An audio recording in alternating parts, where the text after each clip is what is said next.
আপনি কোন দিকে যাচ্ছেন? আপনি যেদিকে যাচ্ছেন সেটা কি আপনাকে আলটিমেট সাকসেসের দিকে নিয়ে যাবে? সেটা কি আপনাদেরকে জান্নাতের পথের দিকে নিয়ে যাচ্ছে? আপনি একটু ভাবার চেষ্টা করুন, একটু বুঝুন, থামুন। আর কত?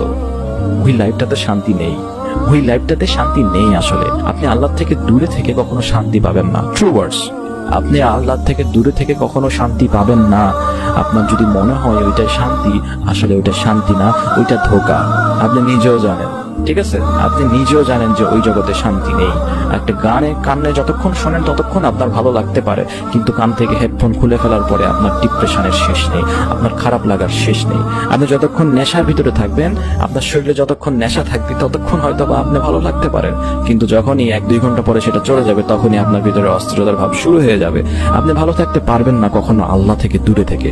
সুতরাং আল্লাহর কাছে আসুন, আল্লাহর কাছে আসুন। আর আল্লাহ থেকে দূরে থাকে কি লাভ হবে? লাভটা কি? আর আল্লাহর কাছে সন্নিকটে আসলে ক্ষতিটা কিসের আপনার?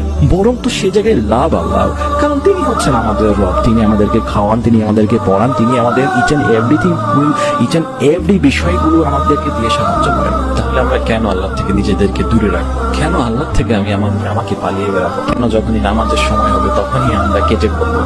নামাজের আজান দিচ্ছে কিন্তু মসজিদের সামনে দিয়ে আমরা যাচ্ছি, কিন্তু তারপরও মসজিদের ভিতরে যাচ্ছি না। কেন এমনটা করছি? কেন আমি দূরে দূরে পালাচ্ছি?